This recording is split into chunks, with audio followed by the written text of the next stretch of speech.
Hola amigos y amigas de Plataforma, es un honor poder acompañarles, pues ya gracias a Dios en esta etapa de reapertura, estamos en el estudio. Es un honor también poder dirigirme a ustedes en sus hogares en este momento y pues quiero mandar saludos especiales a personas que dejan sus comentarios en estos programas de manera permanente. Gracias a Ludwin Damas por sus comentarios, por su sintonía. También a Ana Fuentes. Gracias, me encanta que mujeres nos comenten en el programa de Plataforma de los jueves, donde está su servidor hablando de temas de interés nacional, y también Carlos Valladares. Amigos, gracias. Sigan comentando, sigamos la conversación de estos temas en redes sociales. Y bueno, hemos llegado al día jueves. Quiero decirles también que esta semana ha sido bastante dura. Esta semana ha sido un momento donde se han revelado algunas noticias, algunas investigaciones periodísticas que hablan de los pactos con pandillas de este gobierno. Y ha levantado muchísima conversación, no solo a nivel nacional, sino también a nivel internacional. Y vale la pena realmente hacer una reflexión profunda sobre esto. Podríamos decir que después de lo que ha pasado en los gobiernos anteriores, después del rechazo que generó el tema de la negociación con pandillas y la tregua, podríamos decir que era un tema tan impopular que ningún gobierno se iba a atrever a volver a hacerlo. Pero ya estamos viendo que si lo analizamos no solo en la coyuntura actual, de lo que actualmente se ha levantado con esta investigación periodística, sino si lo analizamos con todas las piezas de la historia que se ha ido construyendo en los últimos 10 años, 15 años quizás, realmente podemos ver que esto es un patrón que se va convirtiendo en un patrón histórico en nuestros líderes políticos. Y esto es sumamente grave.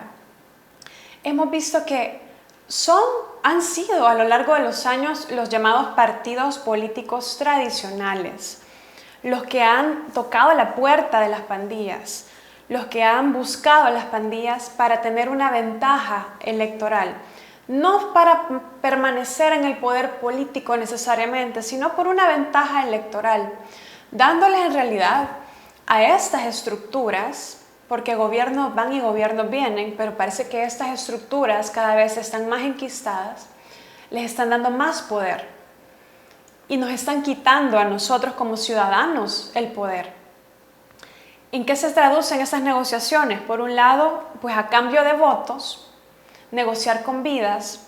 ¿Pero qué significa esto de a cambio de votos? Por un lado, es el tema de dar permiso o incentivar a que haya violencia electoral. ¿En qué se traduce esto? Por un lado, en que los miembros de estas estructuras criminales que están muy en el control de los territorios, quitan los DUIs a las personas o también les presionan para que voten por X partido o para que no vayan a votar. Y esto es muy grave además porque se altera el juego democrático. Y luego, en un segundo momento, esa capacidad de violencia que tienen las pandillas también se traduce en poder. Y al abrir la puerta, desde el primer momento que se abre la puerta a esta posibilidad, ya es muy difícil cerrarla. ¿Y qué significa negociar con vidas? Es que el poder también de matar a las personas, de matar a los ciudadanos, de que no haya seguridad, se convirtió en una moneda de cambio. Y esa moneda de cambio se traduce mediáticamente en una cifra a la que hemos venido viendo cómo se ocupa desde todos los gobiernos para hacer una medición de popularidad, una medición de efectividad. Esa cifra, pero que está nada más, es solo la superficie de una problemática más profunda. Pero nos hemos concentrado hemos visto que luego de la llegada al poder de los últimos 3 gobiernos, el gobierno de Mauricio Funes, de Sánchez Serén y ahora del actual presidente, ellos cada uno han prometido ahora sí será el cambio. Sin embargo, realmente lo que está en el fondo de la situación no ha cambiado. Han cambiado los colores, la bandera de los partidos, ha cambiado el presidente, pero la manera de hacer la política no ha cambiado. Tal vez ha cambiado la manera de hacer publicidad, pero los problemas más importantes siguen ahí. Los problemas más importantes del país solo han recibido soluciones cosméticas, aquello que podemos ver de manera más evidente, pero lo que está en el fondo de la estructura sigue ahí. Y parece que luego de tantos años, negociar con pandillas se ha vuelto parte del manual de hacer política de forma tradicional. Y no es porque sea ahora el gobierno de Bukele que yo estoy mencionando esto. Tengo mucho tiempo de estar hablando de este tema y cómo es la impunidad, lo que hemos visto en los programas anteriores, el problema estructural de fondo, entre otros. Es más bien porque tenemos que empezar a ver más allá de lo inmediato. Y de eso quiero hablar en este momento, de esto quiero hablar en este programa. Si hay un problema que se repite gobierno tras gobierno tras gobierno, si hay una forma de abordar ese problema que se repite gobierno tras gobierno tras gobierno, es porque en el fondo hay algo que nadie está tocando. Y les quiero contar la historia del Gato Pardo. El Gato Pardo es un libro, es una novela italiana que cuenta cómo en la Italia de inicios del siglo XX, finales del siglo XIX, había una conmoción social porque se deseaba pasar de un esquema de monarquía a un esquema democrático. Y estaban las grandes élites aristocráticas que habían tenido el poder, la tierra, la hegemonía económica durante muchísimo tiempo. Y ellos, por supuesto, que en apariencia les beneficiaba mucho que continuara un régimen monárquico del cual ellos habían sido parte.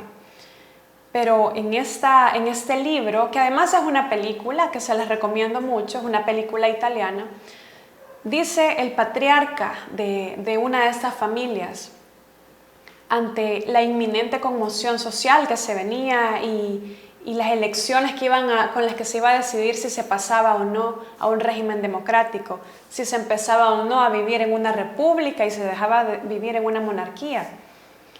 Y dice este patriarca, dejemos que todo cambie para que todo siga igual. Ese es el asunto.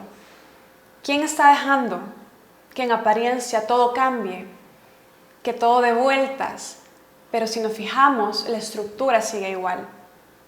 Realmente, si cambiamos, si yo tiro esta estructura, pero no toco las piezas que están abajo, realmente la estructura va a seguir igual. En nuestro país hay ciertos aspectos que tenemos años, décadas, casi un siglo, de que no son alterados. Y tiene que ver con la estructura del poder económico, tiene que ver con las relaciones en la economía, tiene que ver con quién soporta mayores cargas en la sociedad y tiene que ver con quienes tienen privilegios. Los cambios estructurales a los que tenemos que aspirar para que realmente empecemos a ver como sociedad algo diferente es cambiar las bases y hacernos esas preguntas más profundas que nos permitan realmente empezar a pensar como un país distinto. Necesitamos cambiar esas bases, incluir otros actores en medio. En lo económico, por ejemplo, sabemos que estamos en medio de una pandemia que trae a la saga una crisis económica sin precedentes en el mundo. Es un buen momento, y lo están diciendo los organismos internacionales más tradicionales. Es un buen momento para empezar a decir que las personas que tienen mayores beneficios, las personas más acomodadas, quienes tienen un mayor acceso a recursos, puedan empezar a aportar un poco más para garantizar el futuro de la sociedad, para garantizar que aquellos más desventajados y la sociedad en general tengan la posibilidad de acceder a los derechos más básicos, al desarrollo, a la educación de calidad, a una salud de calidad, a un sistema de protección social, un sistema de pensiones, una seguridad social realmente fuerte, que no haga falta que nos hagan así para que todo se desmorone en cualquier crisis. Necesitamos empezar a cambiar esas estructuras y necesitamos empezar a pensar de una forma diferente. Necesitamos empezar también a preguntarnos qué tiene que cambiar en la justicia para que la ley se aplique a todas las personas. Y veamos este problema de las maras. Si la moneda de cambio son las vidas de la ciudadanía, bajar los homicidios quiere decir que hay un interés en que realmente el problema de la impunidad no se resuelva. Porque si los homicidios se juzgaran, pudieran investigarse y hacerse justicia, no habría esta posibilidad de hacer estas negociaciones electorales, de las que ahora todos los políticos son parte. Pero si cambiamos esa relación de que por el 100% de los homicidios, solo el 5% se investiga y se lleva a juicio, no digamos mucho menos donde hay una sentencia condenatoria, entonces vamos a cambiar la estructura, vamos a cambiar la manera en la que las cosas suceden, vamos a cambiar la manera en la cual la sociedad se mira a sí misma. Y también es importante decir que lo siguiente, además del sistema económico y del sistema de justicia, que son partes estructurales que hay que cambiar, también hay que hablar de la cultura y hay que hablar de cómo entendemos temas tan fundamentales como la dignidad humana. La dignidad humana, que significa cómo podemos ver, cómo vemos al demás, cómo vemos a la sociedad, cómo entendemos que cada persona merece lo mejor de la sociedad y que nosotros mismos somos dignos y nos merecemos vivir diferente, que no nos merecemos las migajas, que no nos merecemos nada más soluciones inmediatas con las que nos van a hacer pensar que están mejorando las cosas, solamente porque lo vemos, a veces solo lo vemos en fotos, solo lo vemos en videos, lo escuchamos en discursos. No es un trabajo de un solo presidente, no es un trabajo de un grupo nada más de líderes. La sociedad en su conjunto debe trabajar fuertemente hacia el bien común. Y cuando esas bases las cambiemos, vamos a poder tener una forma distinta de sociedad. Vamos a poder tener más posibilidades de explorar otras áreas y explotar nuestro potencial. Es muy importante que pongamos atención a aquellos que buscan hacer cambios radicales, explotar una estructura, pero no tocar las bases, porque las bases normalmente nadie las mira. Por lo tanto, es una invitación para que seamos una ciudadanía crítica, para que no olvidemos la historia, para que revisemos cuáles son los patrones que se vienen repitiendo y que a pesar de que cambie lo de arriba, lo de abajo sigue estando igual. Esa base, esos fundamentos de lo económico, de lo que tiene que ver con la justicia y la institucionalidad, y lo que tiene que ver con nuestra cultura, que normalmente es machista, es violenta, es autoritaria. Eso es lo que tenemos que ir trabajando todos y exigirle a nuestros líderes que hagan ese cambio también en sus discursos, en su forma de tomar decisiones y en los resultados que nos quieren presentar. Pues esta ha sido la reflexión de este día. Yo quiero dar las gracias también por su atención. Quiero invitar además a que sigamos siendo solidarios, a que no bajemos la guardia en cuidarnos de esta crisis pandémica que nos azota como país. Acordémonos que en solidaridad todos somos responsables de todos. Y si nos cuidamos, cuidamos a los demás. Y si nos cuidamos en salud, pero también cuidamos los derechos de los demás y cuidamos también la justicia y buscamos el bien común, estaremos poniendo desde nuestro espacio pequeño o grande un ladrillito más para construir una sociedad diferente. Muchas gracias.